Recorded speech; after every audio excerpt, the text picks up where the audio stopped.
നമസ്കാരം. ഇത് ഞാൻ പഠിച്ച സ്കൂളാണ്, മുള്ളരിങ്ങാട് ഗവൺമെൻറ് ഹൈസ്കൂൾ. ഈ സ്കൂളിൻ്റെ 68ാമത് വാർഷികവും അതുപോലെ തന്നെ രണ്ട് പ്രമുഖരായ ടീച്ചർമാരുടെ യാത്രയയപ്പും കൂടിയാണ്. ശ്രീമതി മിനി തോമസും ശ്രീമതി ഷീല ഇ.വി. ഈ രണ്ട് ടീച്ചർമാർക്കും റിട്ടയർഡ് ജീവിതം ഭാസുരമാകട്ടെ, വളരെയധികം അനുഗ്രഹങ്ങൾ ഉണ്ടാകട്ടെ. ഒരുപാട് കുരുന്നുകൾക്ക് അറിവ് പകർന്നു കൊടുത്ത ഈ ടീച്ചർമാർക്ക് ധാരാളം ദൈവാനുഗ്രഹം ഉണ്ടാകട്ടെ എന്നൊക്കെ പ്രാർത്ഥനയോടെ നമുക്ക് ബ്ലൂസ് അഫെയർ എന്ന ഈ ചെറിയ പരിപാടിയിലേക്ക് കടക്കാം. നിരവധി പ്രമുഖർ ഈ പരിപാടിയിൽ പങ്കെടുത്തു. അതിൽ ഈ സ്കൂളിന് വേണ്ടി സ്കൂളിൻ്റെ വികസന സമിതിയിലേക്ക് 1,00,000 രൂപ കൊടുത്ത ഒരു മാന്യ വ്യക്തി, അതുപോലെ തന്നെ ഒരു ഡെപ്യൂട്ടി കളക്ടർ, അതായത് ADM, അവരുടെയൊക്കെ സാന്നിധ്യം വളരെ മനോഹരമായിരുന്നു. കൂടാതെ രാഷ്ട്രീയ രംഗത്ത് പ്രവർത്തിക്കുന്ന നേതാക്കന്മാർ, സാംസ്കാരിക രംഗത്ത് പ്രവർത്തിക്കുന്നവരെല്ലാവരും അനുഗ്രഹാശംസകൾ കൊടുത്ത ഒരു നല്ല വർണ്ണശബളമായ പരിപാടിയായിരുന്നു ബ്ലൂസ് അഫെയർ. ബ്ലൂസ് അഫെയർ എന്നാൽ നീലാംബരി എന്നൊരർത്ഥം കൂടി ഉണ്ടല്ലോ എന്ന് ഞാൻ എടുത്തു പറയുകയാണ്. നമ്മളൊക്കെ പഠിക്കുമ്പോൾ ഒരിക്കലും ഇത്തരത്തിലുള്ള പേരുകളോ അല്ലെങ്കിൽ ഇത്തരത്തിലൊരു രക്ഷകർത്തൃ സംഗമമോ അല്ലെങ്കിൽ വർണ്ണശബളമായ പരിപാടികളോ ഇല്ലായിരുന്നു എന്ന് വേണമെങ്കിൽ പറയാം. കാരണം ദാരിദ്ര്യത്തിലാണ് നമ്മളൊക്കെ ജീവിച്ചത്. പഴയകാല ഓർമ്മയിലേക്ക് ഒന്ന് കടന്നു പോകുമ്പോൾ ഈ സ്കൂളിലെ മറക്കാനാകാത്ത രണ്ട് അധ്യാപകരാണ് VK സോമൻ എന്ന് പറയുന്ന മലയാള അധ്യാപകൻ.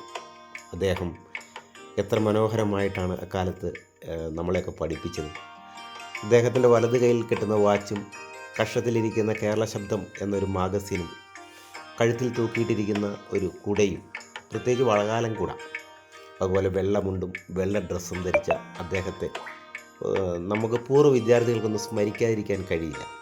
അതുപോലെ തന്നെ നമ്മുടെ കുഞ്ഞൻ സാറ്, നമ്മുടെ ഡ്രോയിങ് മാസ്റ്റർ, അതുപോലെ തന്നെ എൻ്റെ പ്രിയപ്പെട്ട ഒരു രാമൻകുട്ടി സാറ്, എന്നെ ഡ്രില്ല് പഠിപ്പിച്ച ഒരു മേഴ്സി ടീച്ചർ, ഇവരെയൊക്കെ എന്നും മനസ്സിൽ നമ്മളിവിടെ വന്നു കഴിയുമ്പോൾ ഓർത്തു പോവാണ്. എനിക്ക് മാത്രമല്ല, നിങ്ങൾക്ക് ഏവർക്കും നിങ്ങൾ പഠിച്ച സ്കൂളുകളിൽ ചെല്ലുമ്പോൾ ഒരുപാട് ചിന്തകളും ഒരുപാട് ബാല്യകാല സ്മരണകളും കടന്നു വരും. ഒരു കുട്ടിയായി നമ്മൾ ഓടിപ്പാഞ്ഞ് നടന്ന ആ കാലഘട്ടത്തിൽ എത്ര മനോഹരമായിരുന്നു. കുസൃതികളും അതുപോലെ തന്നെ എത്രയെത്ര കുരുത്തക്കേടുകളായിരുന്നു. കൂട്ടത്തിൽ നമ്മുടെ ദാരിദ്ര്യവും, കീറിയ നിക്കറും കീറിയ പാൻറ്റും ഒക്കെ ഇട്ട് തുന്നിച്ചേർത്തൊക്കെയാണ് വന്നത്. ആ കാലമൊക്കെ പോയി. ഇന്ന് സ്കൂൾ എത്ര മാറിയിരിക്കുന്നു. നമ്മൾ പഠിക്കുമ്പോൾ ഈ കാണുന്ന ഹൈടെക് മന്ദിരങ്ങളില്ല. ഓലമേഞ്ഞ ഒരു ഷെഡ്, അതുകൊണ്ട് പാതി മറച്ച പരമ്പ് കൊണ്ടുള്ള ഒരു മറ, അതിൽ കരി പൂശിയ അല്ലെങ്കിൽ കരിയോയിൽ പൂശിയ ഒരു പെയിൻറ്റ്, നമ്മൾ വീട്ടിൽ നിന്ന് അലക്കി തേച്ച് കൊണ്ടുവരുന്ന ഡ്രസ്സിൻ്റെ പുറകിലോ അല്ലെങ്കിൽ സൈഡിലോ കൈയുടെ ഓരത്തിലൊക്കെ ധാരാളം കരിയോയിൽ പറ്റി വീട്ടിൽ ചെന്നിട്ട് വീട്ടിലെ രക്ഷകർത്താവിൻ്റെ ശകാരം കേൾക്കേണ്ടി വന്നിട്ടുണ്ട്. അതൊക്കെ ആ ഷർട്ടിൽ നിന്ന് ഒന്ന് മായ്ച്ച് കളയാൻ മണ്ണെണ്ണയായിരുന്നു ആശ്രയം. പൂർവികരായ പല അധ്യാപകരും ഇന്ന് നമ്മെ വിട്ടുപിരിഞ്ഞു. എന്തിനേറെ അന്ന് പിയൂണായിരുന്ന വേണുചേട്ടനെ നമുക്ക് ജീവിതത്തിൽ ഒരിക്കലും മറക്കാൻ പറ്റില്ല. കണ്ണൻകുട്ടി ചേട്ടൻ, അതുപോലെ തന്നെ നമ്മുടെ സ്കൂളിന് താഴെ, അതായത് ഇന്ന് വലിയ കെട്ടുകളൊന്നുമില്ലായിരുന്നു, ആ സൈഡിൻ്റെ ഒരു സൈഡിലൂടെ ഇറങ്ങി വരുമ്പോൾ ഒരു പാല പൂത്ത് നിൽക്കുന്നുണ്ടായിരുന്നു. അതിന് താഴെയായിട്ടാണ് അന്തോണി ആശാൻ്റെ ചെറിയ ചായക്കട. സ്കൂൾ വിട്ട് കുട്ടികൾ ഓടി വരുമ്പോൾ തിരക്കിട്ട് മിഠായി മേടിക്കൽ, അതിൻ്റെ ഇടയിലൂടെ അധ്യാപകർ ചായ കുടിക്കാൻ പോകൽ, എന്തൊക്കെയായിരുന്നു. എന്താണെങ്കിലും അന്തോണി ആശാൻ്റെ കടയിൽ കടുക് വറുത്ത് വരുന്ന മണവും അതുപോലെ പുട്ടിൻ്റെ മണവും ചായ, തേയില ഊറ്റിയെടുക്കുന്ന ചായയുടെ മണമൊക്കെ എന്ത് ആസ്വാദ്യകരമായിരുന്നു. അതിൻ്റെ താഴെ കൂടി പോകുമ്പോൾ കൊതി ഊറിയിട്ടുണ്ട് പലപ്പോഴും. ഇന്ന് കുട്ടികൾക്ക് അതിൻ്റെ ഒന്നും കാര്യമില്ലല്ലോ. അവരൊക്കെ ഇന്ന് നമ്മളിതൊക്കെ പറഞ്ഞാൽ പോലും വിശ്വസിക്കില്ല. അതുപോലെ നമ്മളെ പഠിപ്പിച്ച കുഞ്ഞൻ സാറിനെയും പങ്കജാക്ഷി ടീച്ചറിനെയും നമുക്ക് ഒരിക്കലും വിസ്മരിക്കാൻ കഴിയില്ല. പങ്കജാക്ഷി ടീച്ചറിൻ്റെ ക്ലാസ്സുകൾ എത്ര സുഗമമായിരുന്നു.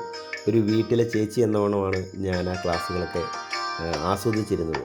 കണക്കും മലയാളവും സയൻസും പഠിപ്പിക്കാൻ ടീച്ചറിനെ പോലെ കഴിവുറ്റ ഒരു അധ്യാപിക അന്നേ കാലത്ത് വിരളമായിരുന്നു. എന്തിനേറെ ആ ടീച്ചർ നമ്മുടെ സ്കൂളിൽ നിന്ന് ഉന്നത വിദ്യാഭ്യാസ രംഗത്ത് ഡയറക്ടറായി പിരിഞ്ഞു പോന്നു എന്നുള്ള കാര്യം കൂടി നമ്മൾ ഈ അവസരത്തിൽ ഒന്ന് ഓർത്തു പോവുകയാണ്. അത്രയോ കാലം പഴക്കമുള്ള ടീച്ചറാണെങ്കിലും ഇന്ന് ടീച്ചറിൻ്റെ മുഖം ഒന്ന് കാണുമ്പോൾ നമുക്കുണ്ടാകുന്ന സന്തോഷം എത്ര വലുതാണ്. നിങ്ങൾക്ക് ഓരോരുത്തർക്കും അങ്ങനെയൊക്കെയാണ്. നമ്മളെ പഠിപ്പിച്ച അധ്യാപകരെ നമ്മൾ കാണുമ്പോൾ തീർച്ചയായിട്ടും നമുക്ക് ഒരു ബഹുമാനവും സ്നേഹവും വാത്സല്യമൊക്കെ ഉണ്ടാകാറുണ്ട്. അവരെത്ര അടി വെച്ച് തന്നാലും എത്ര ചെവിക്ക് പിടിച്ച് കിഴുത്ത തന്നാലും നമ്മളതെല്ലാം മറന്നു, അല്ലേ? നിങ്ങളുടെ അഭിപ്രായം എന്തായിരിക്കും എന്നെനിക്കറിയില്ല. എന്താണെങ്കിലും ഞാൻ സ്കൂളിലൊരു സമരനായകനായിരുന്നു. രാവിലെ ഞാൻ സ്കൂളിലേക്ക് ചെല്ലുമ്പോൾ തന്നെ കൊച്ചുകുട്ടികളും എൻ്റെ കൂട്ടുകാരും ചേട്ടാ ഇന്ന് സമരമുണ്ടോ എന്ന് ചോദിക്കുന്നതായിരുന്നു. സ്കൂളിലെ ബെഞ്ച് മറിച്ചിടുക, ഡെസ്ക് മറിച്ചിടുക, അതുപോലെ തന്നെ ബ്ലാക്ക് ബോർഡ് അതിലെന്തെങ്കിലുമൊക്കെ കുത്തി വരച്ച് വയ്ക്കുക, ഇതൊക്കെയായിരുന്നു സമരത്തിൻ്റെ ഏറ്റവും രസകരമായ അനുഭവങ്ങൾ. എന്താണെങ്കിലും സമരം കൈവിട്ടുപോയി, അത്രയൊന്നും വേണ്ടിയിരുന്നില്ല എന്ന് ഇപ്പോൾ തോന്നുന്നു. ആ പ്രായത്തിൻ്റെ സമയത്തൊന്നും ആര് പറഞ്ഞാലും ആര് കേൾക്കാൻ, പറയുന്നവന് വട്ടാന്ന് പോലും നമുക്ക് തോന്നിപ്പോവും. അപ്പോൾ ഉപദേശിക്കാൻ ഒരുപാട് പേരുണ്ടായിരുന്നു, പക്ഷെ ഞാൻ ചെവിക്കൊണ്ടില്ല. അതെൻ്റെ തെറ്റ്. എന്തായാലും ഒരുപാട് പുറകോട്ട് ചിന്തിക്കുന്നില്ല. Fast is fast. കഴിഞ്ഞത് കഴിഞ്ഞു.